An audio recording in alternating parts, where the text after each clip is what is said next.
Hello, നല്ല നമസ്കാരം. Good bad ugly. അജിത്തിൻ്റെ തിരിച്ചുവരവ് മൈത്രി ഫിലിംസ് ആദ്യമായി തെലുങ്കിൽ നിന്നും മറ്റൊരു ഭാഷയിലേക്കുള്ള ചുവടുവയ്പ്. അതോടൊപ്പം തന്നെ മാർക്ക് ആന്റണി പോലുള്ള ഹിറ്റ് സിനിമയുടെ സംവിധായകൻ ആദിക് രവിചന്ദ്രൻ്റെ സിനിമ. പ്രതീക്ഷകൾ ഒരുപാട് വാനോളമായിരുന്നു. ആ പ്രതീക്ഷയ്ക്കൊത്ത് ഈ സിനിമ ഉയർന്നിട്ടുണ്ടോ എന്നുള്ളതാണ് ഞാൻ ഈ റിവ്യൂയിലൂടെ പുറത്തേക്ക് പറയാൻ ശ്രമിക്കുന്നത്. ഒരു ഗാങ്സ്റ്റർ ആക്ഷൻ ഹീറോയിസം, ഇതൊക്കെയാണ് ഒറ്റവാക്കിൽ പറയാവുന്നത്. സിനിമ തുടങ്ങി അവസാനിക്കുന്നത് വരെ ഇതിൻ്റെ ആ ഒരു വൈബ് നിലനിർത്താൻ വേണ്ടി കഴിഞ്ഞിട്ടുണ്ട്. ആക്ഷൻസിൻ്റെ കാര്യത്തിൽ ഒരു വിധത്തിലുള്ള കോംപ്രമൈസും ഈ സിനിമ ചെയ്തിട്ടില്ല. 3 പേർ ചേർന്നിട്ടാണ് ഇതിൻ്റെ ആക്ഷൻ സീക്വൻസ് ഒക്കെ എല്ലാം ചെയ്തിട്ടുള്ളത്.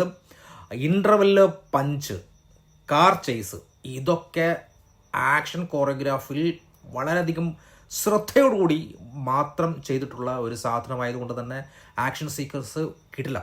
ഇൻ്റർവെല്ല് പഞ്ചും ഇൻ്റർവെല്ല് ട്വിസ്റ്റും വളരെയധികം ഇൻട്രസ്റ്റിംഗ് ആയിട്ട് എനിക്ക് തോന്നി. അതോടൊപ്പം തന്നെ GV പ്രകാശിൻ്റെ ബാക്ക്ഗ്രൗണ്ട് സ്കോറും പാട്ടും കിടിലം ഈ സിനിമയെ അത് വളരെയധികം ബാക്ക്ഗ്രൗണ്ട് സ്കോറും നന്നായിട്ട് തന്നെ സഹായിച്ചിട്ടുണ്ട്. അതോടൊപ്പം തന്നെ അർജുൻ ദാസിൻ്റെ ക്യാരക്ടർ വളരെയധികം ബെസ്റ്റ് ക്യാരക്ടറായിട്ട് എനിക്ക് ഫീൽ ചെയ്തു. അദ്ദേഹത്തെ സിനിമാ ലോകം ഉപയോഗപ്പെടുത്തണം. കാരണം അത്രയും നല്ല സ്റ്റഫുള്ളൊരു നടനായിട്ടാണ് എനിക്ക് അദ്ദേഹത്തെ ഫീൽ ചെയ്തിട്ടുള്ളത്.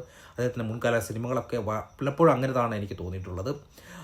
പിന്നെ അതോടൊപ്പം തന്നെ ഒരു ഗുഡിൽ നിന്നും ബാഡിലേക്ക് ക്യാരക്ടർ ചേഞ്ചിലേക്ക് പോകുന്ന അജിത്തിൻ്റെ ആ ഒരു കഥാപാത്രത്തിൻ്റെ എൻട്രിയൊക്കെ കിടിലമെന്ന് പറഞ്ഞാൽ കിടിലം. ഒരു മാസ് തന്നെയായിരുന്നു, സൂപ്പറായിരുന്നു ആ ഒരു സാധനം, കിടിലം. അതോടൊപ്പം തന്നെ പഴയ സിനിമയുടെ റെഫറൻസൊക്കെ, അജിത്തിൻ്റെ തന്നെ പഴയ പല സിനിമകളുടെ റെഫറൻസ് ഈ സിനിമയിലേക്ക് കടന്നു വന്നിട്ടുണ്ട്.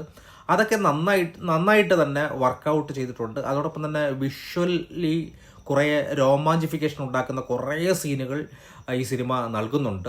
അതിനു വേണ്ടി നന്നായിട്ട് തന്നെ സിനിമ ഓട്ടോഗ്രാഫി നന്നായിട്ട് തന്നെ ചെയ്തിട്ടുണ്ട്. അതോടൊപ്പം തന്നെ എഡിറ്റിങ്ങും കളർ ഗ്രേഡിങ്ങും വളരെയധികം ഗംഭീരമായിട്ട് അത് പിന്നെ അവസാനത്തെ കുറേ സീനുകൾ അങ്ങനെ ചെയ്തിട്ടുണ്ട്. കളർ ഗ്രേഡിങ്ങും അതോടൊപ്പം തന്നെ എഡിറ്റിങ്ങും ഒക്കെ നന്നായിട്ട് തന്നെ കുറേ സീനുകളൊക്കെ അത് നന്നായിട്ട് ചെയ്തതായിട്ട് എനിക്ക് തോന്നി. അതോടൊപ്പം തന്നെ ഈ ഇൻ്റർവെല്ല് കഴിഞ്ഞതിന് ശേഷമുള്ള ഇതിൻ്റെ നെഗറ്റീവാണ് ഞാൻ പറയുന്നത്.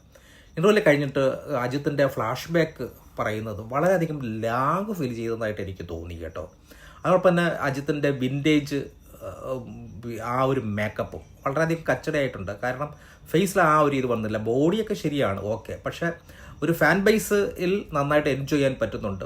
അതിനുവേണ്ടി ഒരുപാട് ജിമിക്കുകളൊക്കെ കാണിച്ചിട്ടുണ്ട്. പക്ഷേ ഒരു പൊട്ടക്കഥയാണ് ഇതൊരു. ഏതൊരു കാഴ്ചക്കാരനും അടുത്തത് എന്താണ് സംഭവിക്കാൻ പോകുന്നതെന്ന് കൃത്യമായിട്ട് പ്രെഡിക്റ്റ് ചെയ്യാൻ കഴിയുന്ന വിധത്തിലുള്ള ഒരു തിരക്കഥയാണ്. ക്ലൈമാക്സിൽ എന്ത് ട്വിസ്റ്റായിരിക്കുമെന്ന് നമുക്ക് കൃത്യമായിട്ട് തന്നെ അറിയാം. സിനിമ അവസാനിക്കുന്നതിന് 1.5 മണിക്കൂർ മുമ്പ് തന്നെ നമുക്ക് കൃത്യമായിട്ട് അറിയാൻ കഴിയുന്നുണ്ട് ക്ലൈമാക്സിൽ എന്താ സംഭവിക്കാൻ പോകുന്നത്. ഒരുപാട് ലോജിക് ലൂഫോൾസ് ഈ സിനിമയ്ക്ക് ഉണ്ട്, ഈ കഥയ്ക്കകത്ത് തന്നെ കടന്നുകൂടിയിട്ടുണ്ട്.